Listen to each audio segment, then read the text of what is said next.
John Wick अध्याय 4। नमस्ते, हमारे चैनल में आपका स्वागत है। कृपया जांचें कि आप पहले से ही सदस्य हैं। वापस स्वागत है mister Wick. John Wick chapter 3 Parabellum के 4 साल बाद निर्देशक चार्ल्स स्टेल्स्की और Keanu Reeves John Wick chapter 4 इंच के साथ सिनेमाघरों में लौट आए हैं। एक फिल्म जो लगभग पूरे 2 साल पहले सिनेमाघरों में आने वाली थी। मुझ पर भरोसा करें, यह इंतजार लायक था। स्टेल्स्की और लेखक शे हैटन और माइकल फिंच ने पहली फिल्म की सुव्यवस्थित कार्रवाई के साथ अंतिम युगल अध्यायों के पौराणिक कथाओं भारी दृष्टिकोण को आस्वित किया है, जिसके परिणामस्वरूप यहाँ एक अंतिम घंटा है जो शैली के सर्वश्रेष्ठ में से एक है। जॉन विक चैप्टर 4 इंच अपने शीर्षक चरित्र रीव्स के साथ फिर से दौड़ता है, क्योंकि हाई टेबल के रूप में जानी जाने वाली खलनायक शक्तियाँ उसके रास्ते में आ जाती हैं।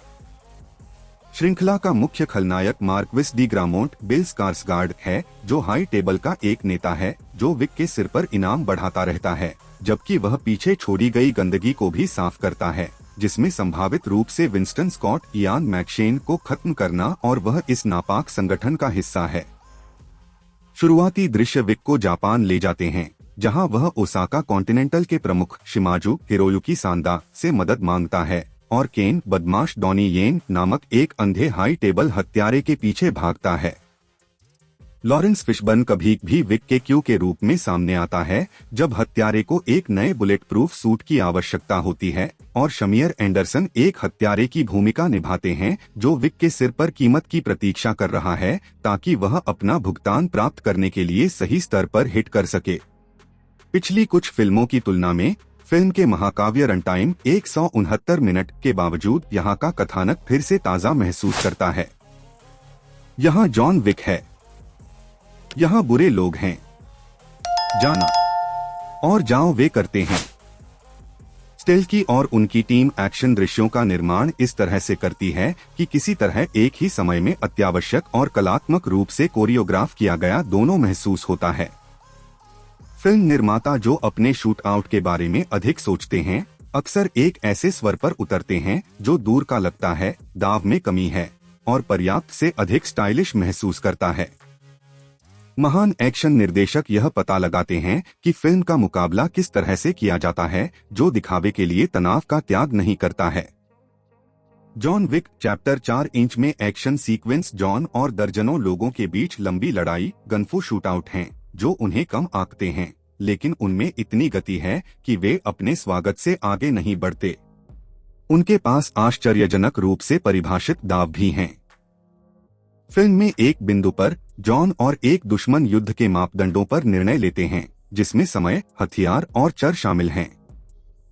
लेकिन यह वास्तव में सभी प्रमुख एक्शन दृश्यों के बारे में सच है, जिसमें हम बहुत स्पष्ट रूप से समझते हैं कि जॉन को क्या करने की जरूरत है और स्तर को खत्म करने के लिए उसे किसके माध्यम से जाने की जरूरत है।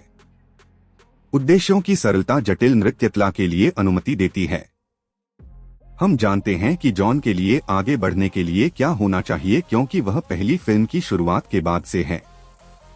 इतनी सारी आधुनिक कार्रवाई पात्रों या अस्पष्ट उद्देश्यों से घिरी हुई है, लेकिन विक फिल्मों में इरादे की इतनी स्पष्टता है कि वे उन सरल निर्माणों में मजा कर सकते हैं। इतना मजा। यहाँ एक्शन की कोरियोग्राफी बस लुभावनी हो सकती है।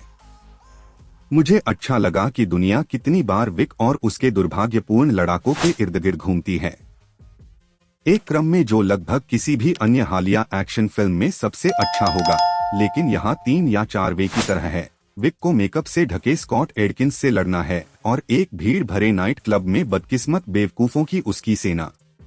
नर्तक मुश्किल से नोटिस करते हैं। वे कभी कभी उन्हें जाने देने के लिए थोड़ा सा भाग लेते हैं, लेकिन वे रुकते और घूरते नहीं हैं। क्लब में पानी डालने के साथ रेथिंग और डांसिंग बॉडी ऐसी नेत्रहीन आविष्कारशील पृष्ठभूमि के लिए बनाते हैं। बाद में मेरे अब तक के पसंदीदा एक्शन दृश्यों में से एक में विक और उसके शिकारियों ने आर्क डी ट्रायम्फ के चारों ओर ट्रैफिक सर्कल में लड़ाई की।